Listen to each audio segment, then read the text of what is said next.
Assalamualaikum warahmatullahi wabarakatuh. Alhamdulillah wassalatu wassalamu ala Rasulillah wa ala alihi wa sahbihi wa man walah, amma ba'd. Ikhwataddin hafizahumullah, saudaraku yang insyaallah selalu dijaga sama Allah Rabbul Alamin.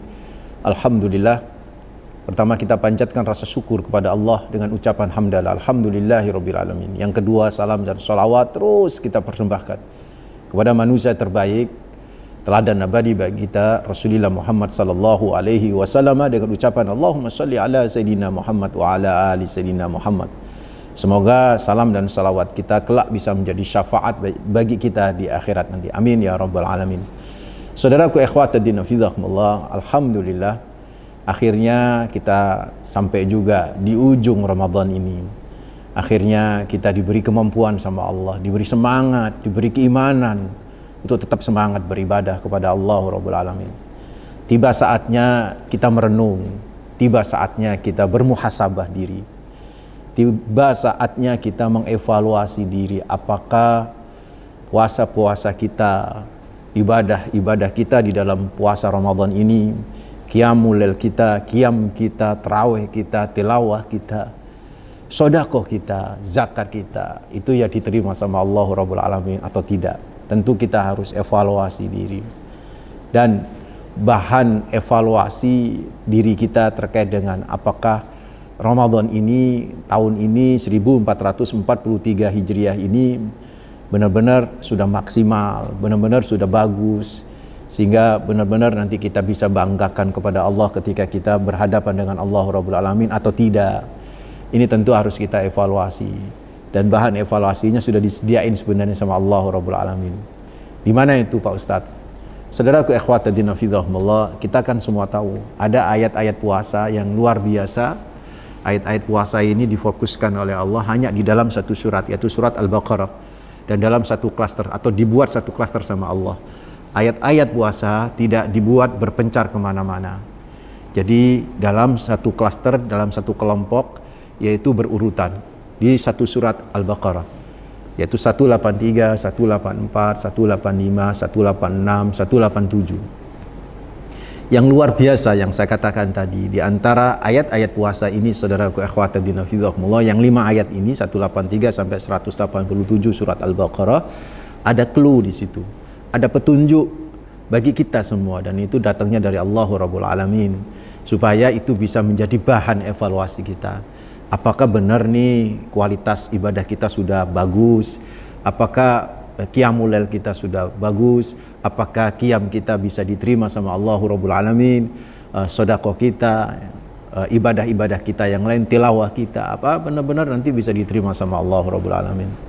Makanya sesungguhnya para ulama itu ketika malam lebaran itu menangis, itu sebagian ulama salaf itu ketika pas waktu malam lebaran akhir Ramadan itu menangis, itu bukan karena ditinggal oleh Ramadan, tetapi lebih karena kekhawatiran mereka apakah ibadah-ibadahnya selama Ramadan itu diterima apa tidak sama Allah Rabbul Alamin.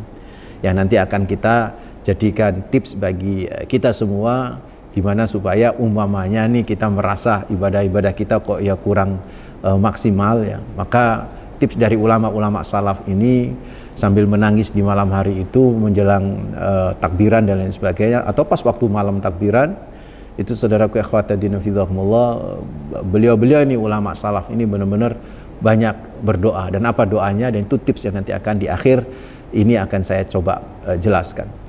Jadi saudaraku, kembali bahwa di 5 ayat ini, saudaraku ikhwatuddin hafizahumullah, yaitu Al-Baqarah 183, 184, 185, 186, 187, itu ada clue, ada petunjuk yang Allah berikan kepada kita supaya itu dijadikan bahan landasan kita mengevaluasi diri tentang ibadah-ibadah kita selama Ramadan ini, ya kan. Nah, ini kan ujungnya, ini kan, ini ujung Ramadan ini kan, saudaraku ikhwatuddin hafizahumullah. Sangat pas untuk kita jadikan hari ini, hari terakhir di puasa ini, insya Allah ya, itu bisa menjadi menjadi hari di mana kita bisa mengevaluasi diri, muhasabai diri, muhasabatun nafas, tentang apakah ibadah-ibadah kita ini benar-benar sudah cukup berkualitas atau tidak ya. Nah, apa cluenya itu? Nah, di antara 5 ayat ini ternyata ada 4 yang dari 4 ayat Di antara 5 ayat ada 4 ayat yang ujungnya itu diakhiri dengan kata-kata litarji. Kalimat litarji itu harapan gitu, harapan. Litarji itu harapan, yaitu la'alla. Jadi misalnya di Al-Baqarah 183 kan, ya ayyuhalladzina amanu kutiba alaikumusyamu kama kutiba alal ladzina min qablikum. Di situ ada ujungnya la'allakum tattaqun. Itu yang pertama ya.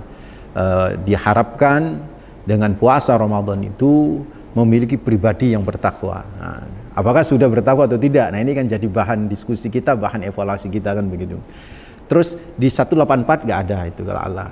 Di 185-nya walitukmilul iddata walitukabbirullaha ala ma hadakum wa la'allakum tashkurun. Nah, ada kata-kata wa la'allakum tashkurun. Diharapkan dengan puasa itu pula kalian menjadi orang-orang yang berkepribadian bersyukur kepada Allah Rabbul Alamin. Itu yang kedua. Nah, ini kan jadi bahan evaluasi kita. Apakah puasa kita ini, ibadah kita di bulan Ramadan selama ini, ya kan, aktivitas sedekah kita, aktivitas berbagi kepada orang lain itu sudahkah mampu bisa membentuk rasa kesyukuran kita kepada Allah Rabbul Alamin atau tidak? Nanti kita jadikan evaluasi. Terus yang ketiga itu kan di ayat 186-nya, wa idza sa'alaka ibadi anni fa inni qarib, sampai kemudian falyastajibuli wal yu'minu bi la'allahum yarshudun. Nah, ada kata-kata la'allahum yarshudun. Semoga mereka benar-benar mendapatkan bimbingan ya. Artinya diharapkan benar-benar terbimbing gitu kan dengan Ramadan itu kan. Bagaimana enggak terbimbing? Ramadan itu bulan ilmu ya enggak ya? Bulan tilawah, mestinya terbimbing. Nah, nanti kita jelasin. Yang keempat terakhir itu kan di situ ada kata-kata la'allahum yattaqun. La'allahum yattaqun. Itu di Al-Baqarah 187-nya. Jadi ada 4 la'alla. Nah, sebelum saya jelasin satu persatu, saudaraku ikhwatadina fillah, jadi kata-kata la'alla itu kalau di terjemahan bahasa Indonesia itu bisa diterjemahkan semoga gitu kan, bisa diterjemahkan barangkali, bisa diterjemahkan mudah-mudahan gitu kan ya. Intinya la'alla ini litaroji, ada harapan. Yang berharap bukan Allah. Sekalipun yang berbicara ini adalah Allah, tetapi yang dimaksud ini adalah yang berharap itu adalah yang diajak bicara sama Allah Rabbul Alamin, yaitu mukhatabun, siapa kita itu kan ya. Jadi seolah dengan puasa diharapkan kita ini benar-benar dengan puasa ini bisa menghasilkan 4 ini kan, yang nanti kita jadikan dasar untuk evaluasi. Yang pertama apa tadi? Diharapkan dengan puasa itu, saudaraku ikhwatadina fillah, kita bisa menjadi orang-orang yang bertakwa. La'allakum tattaqun. Ini menjadi orang yang bertakwa ini ada 2 kemungkinan. Kalau sebelumnya itu ahli maksiat ya, maka dengan puasa benar-benar menjadi orang yang sangat hati-hati dengan kemaksiatan. Itu maksudnya la'allakum tattaqun. Nah, itu bisa introspeksi diri ya. Mungkin sebelum Ramadan ya ahli maksiat lah ya. Sebelum Ramadan ya Masya Allah jauh dari Allah itu kan. Jauh dari Al-Quran, jauh dari sunnah itu kan. Setelah Ramadan dia berusaha untuk memaksa diri berpuasa, dan karena itulah kemudian dia dapat hidayah dari Allah ya. Nah, setelah dia berpuasa, kumpul sama orang-orang saleh, buka bareng, bla bla macam-macam, ikut ngaji, la'allakum tattaqun. Dia akhirnya pasca Ramadan dia nggak kembali lagi kepada komunitas yang membuatnya selalu senang bermaksiat itu kan ya. Ini makna la'allakum tattaqun kalau objeknya itu adalah orang-orang yang sebelumnya ahli maksiat. Tapi kalau objeknya itu orang-orang yang sejak awal sudah ahli ibadah ya, dalam tanda kutip ya, ahli ibadah itu maksudnya orang yang gemar beribadah, gemar mengaji gitu kan ya. Maka puasa itu membentuk kepribadian bertakwa itu adalah derajatnya lebih tinggi gitu. Jadi kualitas takwanya lebih bagus gitu kan ya. Nah, bicara tentang kualitas takwa ini, saudaraku ikhwatadina fillah, perlu diketahui bahwa harapan menjadi pribadi yang bertakwa itu adalah bukan pribadi takwa malaikat gitu. Jangan gagal paham. Kan selama ini ya saudaraku, sobat Akyas, selama ini kan kalau orang misalnya habis pulang dari hajian gitu kan ya. Itu kan image masyarakat di sekitarnya, tonggo-tonggo itu kan wong jenenge haji ku mesti ya wis kelakuane apik gitu. Ya nggak salah sih, tetapi kemudian menganggap bahwa orang berhaji itu suci gitu loh, sehingga gak berbuat maksiat, ini yang salah itu kan. Ya, sama pasca Ramadan itu kan ya diharapkan gitu, perilaku kita menjadi lebih baik gitu kan ya. Tapi bukan menjadi pribadi malaikat yang tanpa dosa, tanpa celah itu kan. Yang namanya manusia ya, meskipun habis hajian, habis umroh, habis beribadah sebulan, ditempa sebulan, yang namanya manusia kan aliman yazid wa yanqus, up and down ya kan.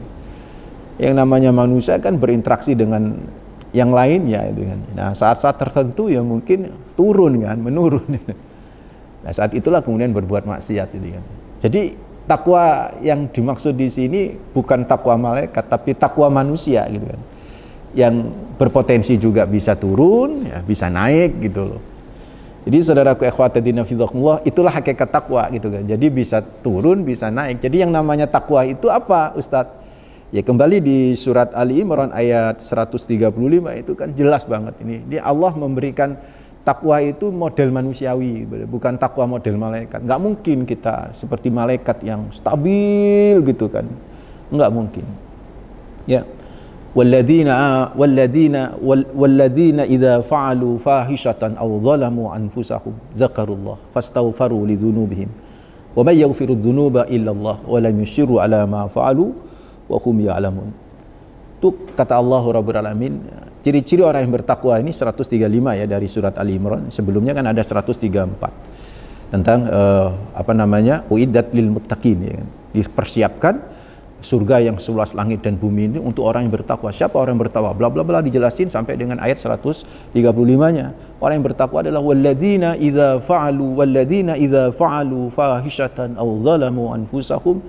Jadi orang-orang yang bertakwa adalah orang-orang yang apabila melakukan perbuatan keji, au zalamu anfusahum, atau perbuatan zalim pada diri mereka sendiri.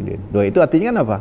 Jadi orang bertakwa ini masih dimungkinkan bisa berbuat perbuatan keji. Perbuatan fahisyah itu kata guru kami adalah perbuatan yang dosa yang itu melibatkan orang lain gitu kan. Melibatkan orang lain.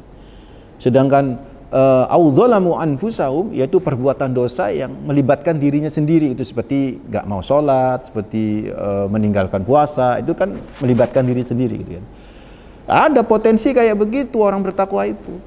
Tapi nah ini ciri manusia yang bertakwa yang berbuat dosa. Jadi ada manusia bertakwa yang berbuat dosa gitu kan. Tapi bedanya dengan manusia yang tidak bertakwa yang berbuat dosa, bedanya apa? Dzakarullah. Jadi ketika mereka berbuat dosa, ketika mereka berbuat maksiat, mereka melakukan perbuatan yang melanggar dari titah Allah Rabbul Alamin, yang pertama dzakarullah, dia langsung ingat sama Allah Rabbul Alamin. Oh nggak boleh ini gitu kan, dia ingat, oh ini haram, ini nggak boleh gitu kan ya. Terus apa setelah ingat? Fastaghfaru lidzunubihim. Kemudian mereka memohon ampun kepada Allah atas dosa-dosa mereka. Astagfirullah, ya Allah ampuni, saya khilaf gitu kan ya. Saya terperdaya oleh nafsu dan sebagainya, kan begitu. Wa may yaghfiru dzunuba illallah wa lam yusirru ala ma fa'alu wa hum ya'lamun. Nah, setelah kemudian istighfar, dia langsung udah nggak akan ngerjain lagi. Nah, itu ciri orang yang bertakwa. Jadi orang bertakwa itu ketika ngelakoni dosa dia takut, itu namanya takwa. Bukan orang bertakwa itu nggak ngelakoni dosa, saudaraku ya. Orang bertakwa itu justru melakukan perbuatan dosa, ya berpotensi melakukan perbuatan dosa, tetapi setelah itu dia ingat bahwa apa yang dilakukan itu, atau yang dia sebelum melakukan dia ingat gitu, atau pas waktu melakukan dia ingat ini adalah sesuatu yang tidak boleh, sesuatu yang diharamkan dan seterusnya, beristighfar kepada Allah dan menghentikan. Jadi takwa itu hakikatnya seperti itu. Karena itu para ulama kemudian membagi takwa itu beberapa tingkatan itu. Ada tingkatan takwa minimalis, ada tingkatan maksimalis gitu kan. Itu tertera di surat Ali Imran ya, ayat 102 kan, yang sering dibaca di mimbar-mimbar oleh khatib Jumat itu kan ya. Ya ayyuhalladzina amanu taqullaha haqqa tuqatih wa la tamutunna illa wa antum muslimun. Kata Allah Rabbul Alamin, hai orang-orang yang beriman, ittaqullah, bertakwalah kalian kepada Allah, haqqa tuqatih, dengan takwa yang maksimal. Saya terjemahkan haqqa tuqatih itu takwa yang maksimal. takwa yang maksimal. Haqqa tuqatih itu terjemahan umum adalah dengan takwa yang sebenarnya. Sebenar-benarnya takwa, ya, haqqa tuqatih. Ya, saya menerjemahkan umum ya, bebas ya, ya dengan takwa yang maksimal. Haqqa tuqatih takwa yang maksimal. Gimana takwa yang maksimal? Ini berat memang takwa yang maksimal. Ini takwanya para nabi sebenarnya, para syuhada, para siddiqin ini kan. Kalau kita mah mungkin belum nyampe ke maksimal. Kenapa Ustaz? Ya karena Ibnu Abbas ketika menafsirkan, Ibnu Mas'ud ketika menafsirkan, jadi Ibnu Abbas dan Ibnu Mas'ud ketika menafsirkan takwa ini, wah berat gitu kan. Kata Ibnu Mas'ud itu, haqqa tuqatih itu maksudnya adalah alla yuti'a ayyuti'a fala ya'si, ayyuti'a yaitu taat kepada Allah, ayyuti Allah, taat kepada Allah fala ya'si, tanpa maksiat. Kan taat kepada Allah tanpa maksiat itu susah gitu kan ya.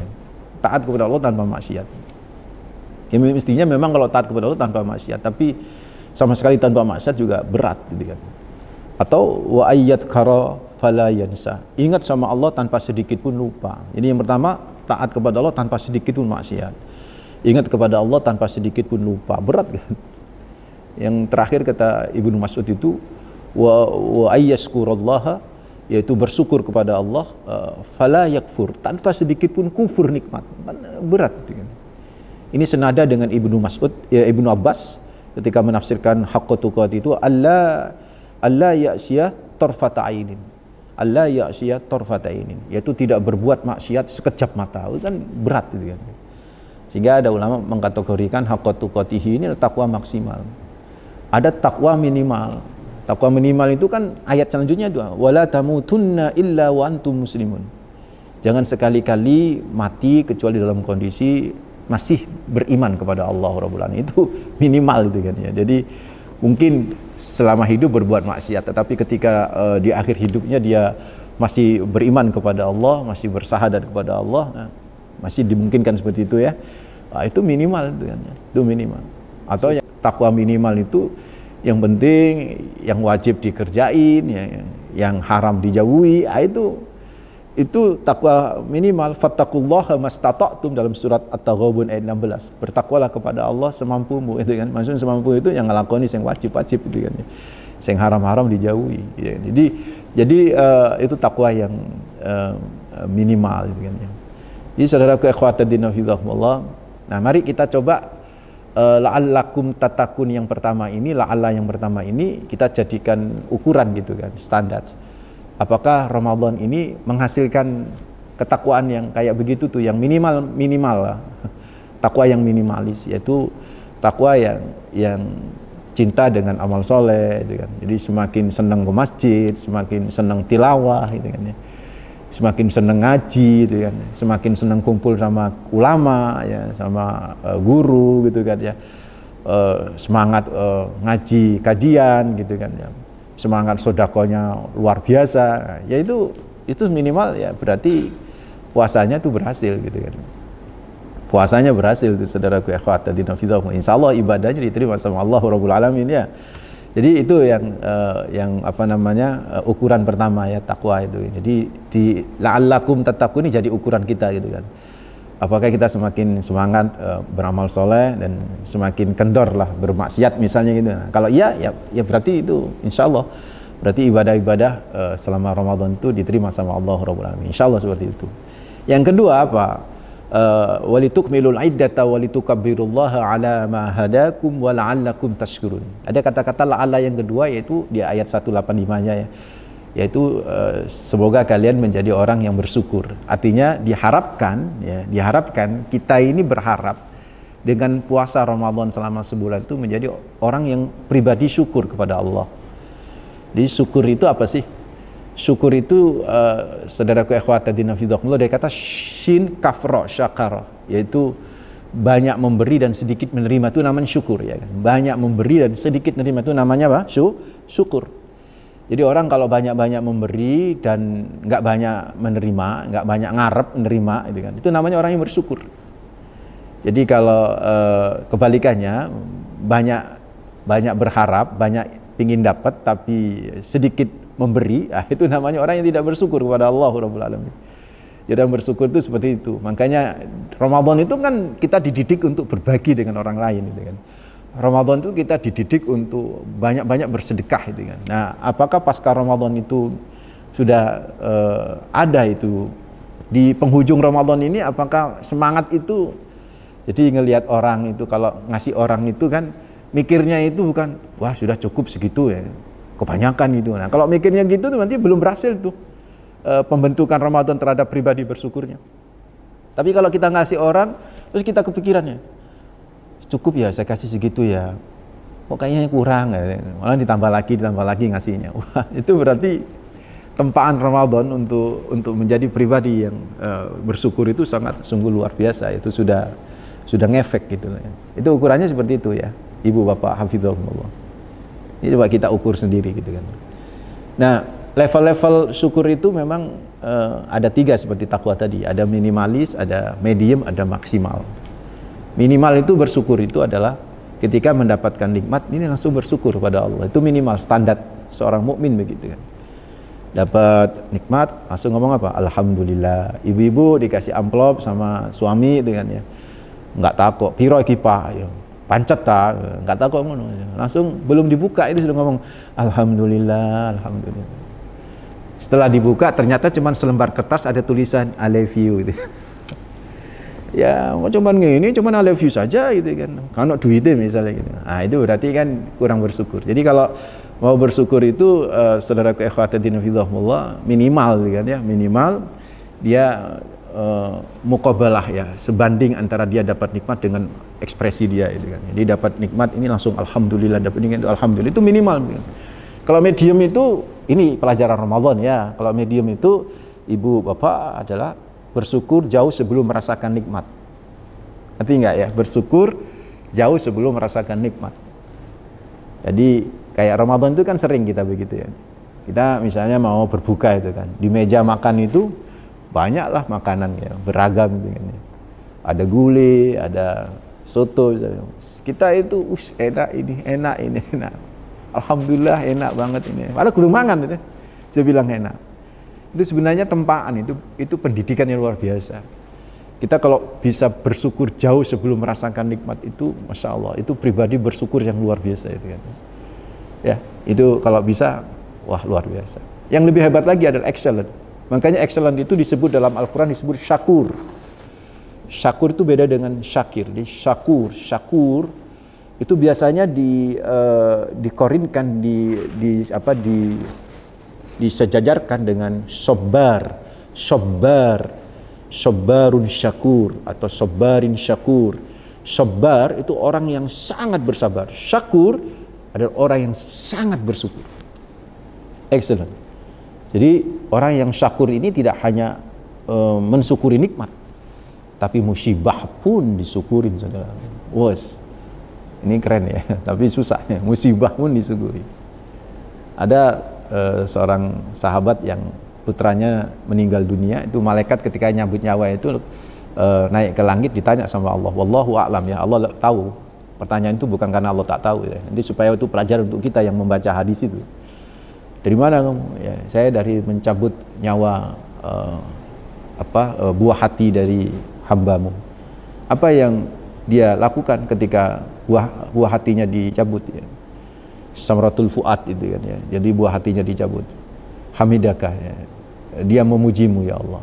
Maka kata Allah, ya ibni lahu, bangun untuk dia baitan fil jannah, istana di surga, dan kasih nama Baitul Hamdi, yaitu rumah atau istana yang diberi nama Alhamdulillah, sebagai sebuah apresiasi Allah terhadap orang yang bersyukur terhadap musibah sekalipun.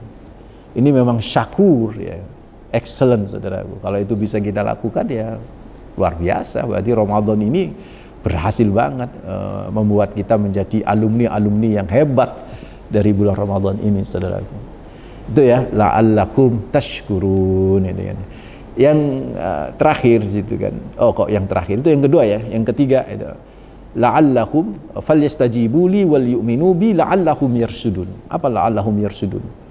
Semoga mereka diharapkan bisa menjadi orang yang terbimbing, senantiasa terbimbing, terarah gitu kan. Jadi hidupnya terarah, gaya hidupnya terarah, semuanya terarah gitu kan.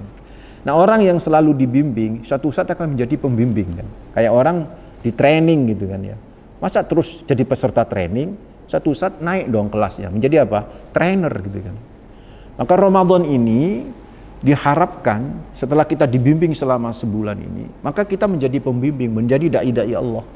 Minimal pembimbing untuk diri sendiri, minimal pembimbing untuk keluarga. Seorang ayah menjadi pembimbing untuk keluarganya, seorang istri menjadi pembimbing untuk anak-anaknya, anak-anaknya menjadi pembimbing untuk dirinya sendiri supaya lebih beradab, lebih santun, baik kepada orang tua maupun kepada orang-orang lain gitu kan. Jadi itu yang namanya la'allahum yarsyudun. Ramadan mampu bisa membuat seorang itu menjadi mursyid gitu lah, dalam tanda kutip ya, bukan mursyid dalam kaitan thariqah ya, mursyid yang selalu memberikan arahan kepada orang lain, yang selalu memberikan contoh teladan kepada orang lain. Alumni Ramadan itu menjadi teladan-teladan yang baik di tengah keluarganya, lebih-lebih di tengah masyarakatnya gitu kan ya. Jadi itu saudara ikhwatadina fidahumullah. Kalau kemudian kalau alumni Ramadan dia nggak bisa membimbing dirinya sendiri aja nggak bisa ya, apalagi membimbing orang lain gitu kan ya. Berarti ada something error gitu loh dalam ibadah puasa dia kan gitu kan. Nah, apabila tiga ini terjadi dalam diri kita, artinya ukurannya itu kok dapat kita ya, la'allakum tatakun dapat ya, kemudian taskurun juga dapat, kemudian yarsudun ya, kebimbing akhirnya menjadi pembimbing juga dapat. Maka kata Allah di penghujung 187 itu Allah katakan la'allahum yattaqun. Mereka-mereka inilah yang pantas disebut sebagai komunitas orang-orang yang bertakwa. Excellent banget gitu kan. Ramadannya berarti sukses. Tetapi kalau kemudian setelah ukuran-ukuran ini kok belum ya kok saya masih senang maksiat itu misalnya, kok saya nggak mau berbagi sama orang, kok saya sih pelit misalnya begitu, saya kok nggak bisa menjadi teladan bagi anak-anakku, bagi keluargaku, bagi orang di sekitarku misalnya, kok kayak begitu gitu kan ya. Kan saudaraku ikhwatadina fidhahum, kemungkinan besar ada something error, ada sesuatu yang salah, atau ada sesuatu hal yang kemudian ibadah kita itu belum diterima sama Allah Rabbul Alamin. Terus gimana Ustadz kalau sudah kayak begitu itu?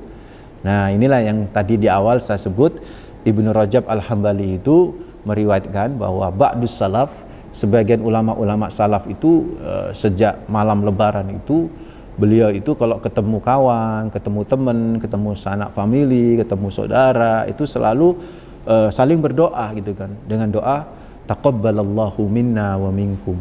Semoga ya ibadah-ibadahku, puasaku, qiyamku, sholih amalina, semua amalan soleh kita itu diterima sama Allah, juga Anda juga bisa diterima ya.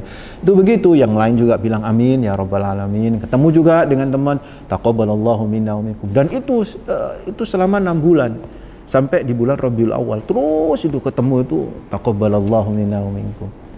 Jadi ulama-ulama dulu itu nangis di malam lebaran itu bukan karena ditinggal Ramadan, tapi karena khawatir saja apakah selama ini semua ibadahnya diterima apa tidak sama Allah. Karena itu untuk menutupin kekhawatiran itu, setiap ketemu teman, setiap ketemu sanak famili, selalu mengucapkan apa? Taqabbalallahu minna wa minkum. Semoga ibadahku ibadahmu, siamku siammu, qiyamku qiyammu, sedekahku sedekahmu selama Ramadan ini, tilawahku tilawahmu selama Ramadan ini, hatamku dan hatammu selama Ramadan ini diterima sama Allah Rabbul Alamin. Terus begitu ya saudaraku mitra muslim dan sobat Aqyas semuanya. Terus seperti itu agar kita insya Allah di antara doa-doa kita selama 6 bulan, masa sih nggak diterima sama Allah Rabbul Alamin? Diterima insya Allah. Sehingga Anda ada yang bolong-bolong ibadah-ibadah kita karena mungkin kita capek atau karena mungkin kita lalai, karena ya sama Allah kemudian ditutup dan ditingkatkan derajat kita. Itulah rahasianya kenapa para ulama sejak dulu selalu berdoa terus menerus taqabbalallahu minna minkum sampai 6 bulan yang akan datang. Di penghujung Ramadan ini saya Muhammad Junaidi Sahal yang selama ini membina kajian-kajian antum semua, baik yang offline maupun online. Kalau ada tutur kata yang salah, mohon maaf, dan saya pun memaafkan antum semua. Aqulu qouli hadza wa astaghfirullaha li wa lakum innahu huwal ghafurur rahim. Assalamualaikum warahmatullahi wabarakatuh.